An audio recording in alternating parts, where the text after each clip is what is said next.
इस बार बंगाल चुनाव में एक और फैक्टर हो सकता है और वो है ओवैसी फैक्टर। बिहार की जीत से उत्साहित ओवैसी बंगाल चुनाव में भी पहुंचे थे, लेकिन बंगाल में ओवैसी की पतंग कट गई। क्यों धरी रह गई ओवैसी की प्लानिंग और कैसे कटी ओवैसी की पतंग, जानिए खबर से।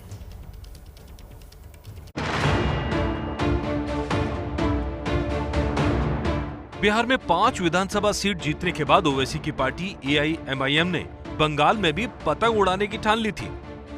ओवैसी ने पिछले दिनों 2 बार बंगाल का दौरा भी किया था, लेकिन बंगाल में ओवैसी की पतंग उड़ने से पहले ही कट गई। वजह है पार्टी में दो फाड़।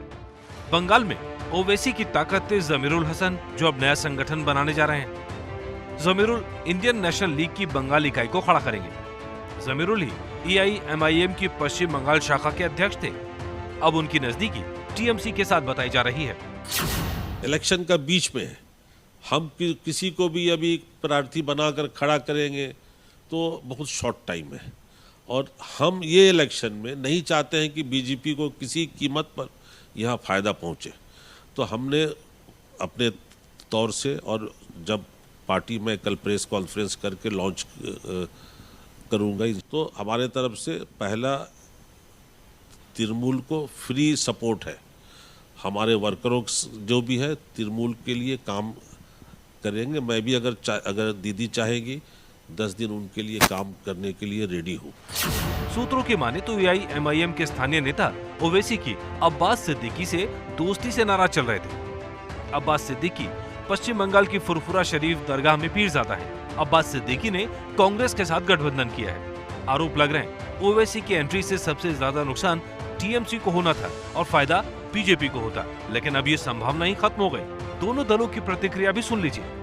क्यों लोग गायब हो गया, इसका उत्तर तो ममता जी दे सकते हैं। देखिए, तृणमूल कांग्रेस का जो विभाजन करने का जो राजनीति है, हिंदू और मुसलमान को बांटने का जो राजनीति है, हिंदू का भीतर अभी चुनाव को ठीक पहले OBC का नाम पर बंटवारा का जो राजनीति है, इसी का कारण ही ये मीम सीम आलू ये सब पार्टी बाहर से आने का हिम्मत कर रहा है पश्चिम बंगाल जैसा राज्य। उसका अभी उसका जरूरत नहीं, उसको भाईजान मिल गया। ये माहौल बनाया जा रहा था, लेकिन सभी को पता है, मनी मंद सबको पता है कि आप जितना भी वाहिनी ले आइए वहाँ से, लेकिन अकेली हमारी जो शेरनी है, हमारे बंगाल की अनुप्रेरणा जो है Mamata Banerjee, she is a fighter and she will always be a fighter, and that's the reason क्यों मैं ये पार्टी ज्वाइन भी किया हूँ, and there is no competition at all.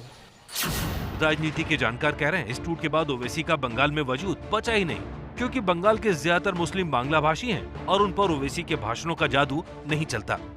तो रूरल जोन में जो काम करेगा वो बंगाली का कल्चर जो काम करेगा, और जो भाईजान का जो पार्टी आ रहा है अभी, सेकुलर फ्रंट आ रहा है, वो उसका ऑल्टरनेटिव आ गया, मीम का ऑल्टरनेटिव भी आ गया, जिधर वो नामशूद्र साबल्टन ग्रुप्स मुस्लिम्स को लेकर एक साथ काम कर सकते हैं। उसका बांग्ला जो भाषा का जो पॉलिटिकल एजेंडा है वो फ्लोट कर सकता है ये पॉलिटिकल एजेंडा में। मीम का ये पॉलिटिकल कल्चर बंगाल में नहीं है। 2011 की जनगणना के मुताबिक बंगाल की कुल आबादी है 9 करोड़ 12 लाख। बंगाल में मुस्लिम आबादी है 2 करोड़ 40 लाख, यानी करीब 27%। पश्चिम बंगाल में करीब 135 सीटें ऐसी हैं जो मुस्लिम बहुल मानी जाती है। इन्हीं सीटों और वोटों की वजह से ओवैसी बंगाल का खेल खेलने निकले थे, लेकिन पहले ही उनकी पतंग कट गई।